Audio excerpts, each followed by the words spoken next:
To access the new reporting, we're going to come down to our reports icon. And when we click that, we're going to be taken to this new interface. So right off the bat, if you've used Maestro for a while, you'll notice a lot of changes. First off, our saved reports now are easily accessible here. You'll see that we have new quick reports. So if we wanted to run a list, let's say, of all business owners or all property owners, with one click of a button, we could click those. Maybe we need a list of all active businesses. Any of those quick reports are kind of one click and it'll take us to that specific report. So maybe we wanted to run reinvestment stats this month, let's say. If you're looking for something that's not in one of those quick reports, or you wanted to just kind of customize your own report, we would come up here to our Run New Report. This is going to take us to our reporting screen. And so from here, we have several options. We want to get our date field. So maybe we're focused on this year, or maybe it's this month, this quarter. Maybe it's a specific date period, and we could go ahead and enter those dates. If we're only interested in statistics and not getting the breakdown, we could click that button as well. And then we can go through and select which one of our reinvestment stats we're worried about. For now, let's just go ahead and select all, because what that's going to do is select all of our reporting stats for this calendar year. And so we'll run this report. It does run in real time, goes very, very quickly. And so now you can see we've got a breakdown of all of our closed businesses, all of our new businesses, and every time we click one of those drill down icons, we get the added information over here. So we get that detailed information. From here, we have two options. We can either download that as a PDF. So if we click on that, it will open a PDF of this report. Makes it very, very easy to share that information with others. We can download that, we can share that, we can email it. We can also save this report if we wanted to. Now for this, it's already one of the quick reports, so we're not going to go ahead and save this. But we do want to start a new report. So we're going to click, out of this. And we want to now maybe get a list of this year. So we'll run that report again. And you're saying, well, Travis, didn't we just run that report? Yes, but what we're going to do this time is we're going to add some filters. So maybe we want to know just the statistics. Maybe let's run all time, actually. We'll run our statistics for all time. So it's going to take just a hair longer. And now we can see all the employee changes, the new businesses, the closed businesses. But this is where we're going to start to add some filtering. This is what our new reporting does, allowing us to filter these reports in ways that we never could before. So maybe address contains Main, because we're just focused on our main street. And so you've seen how much those numbers have changed just by filtering that.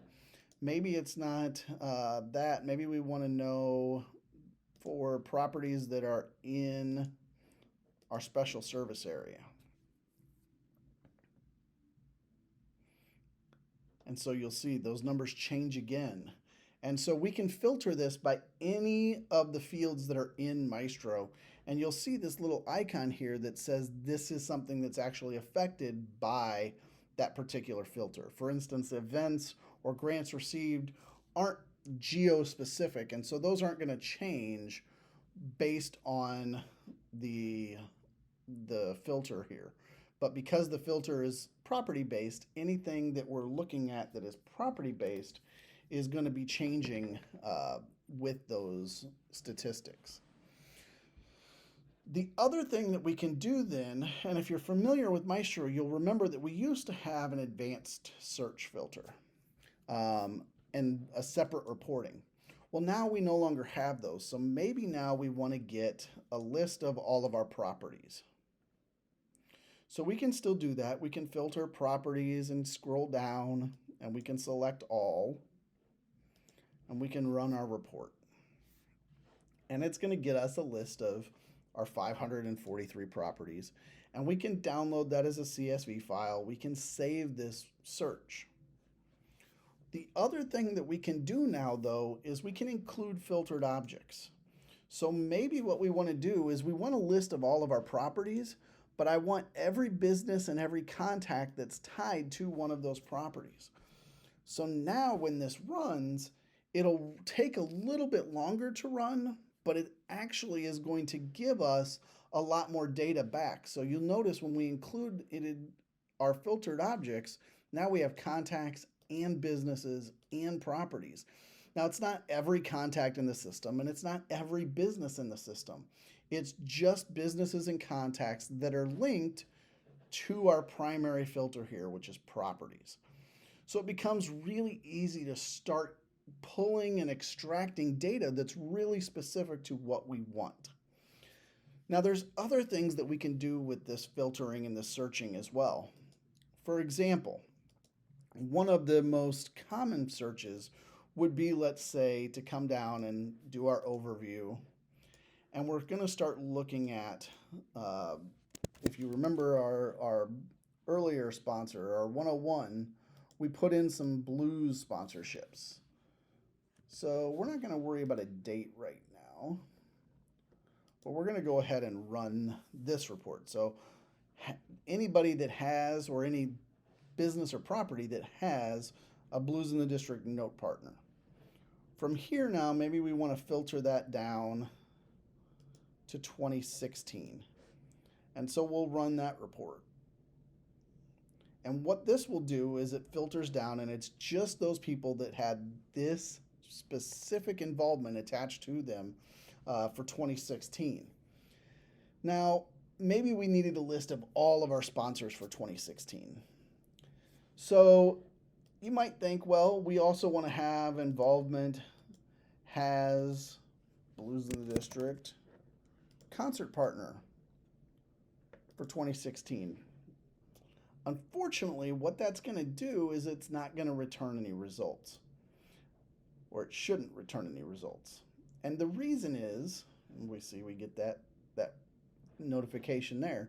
The reason that this won't return any results is because it's looking for people that kind of filter and have both of these. So it's not show me these and these. It's really an or search, because if somebody has a Blues in the District note partner, chances are they didn't also give to you at the concert level. And so that's why this isn't going to return any results. But if we remove this search filter and we turn on another one that has the involvement, Blues in the District concert partner, and maybe we want to do another one, and we can add as many of these as we need, but for the sake of time, we'll only add one more here, and maybe we'll do a song partner as well.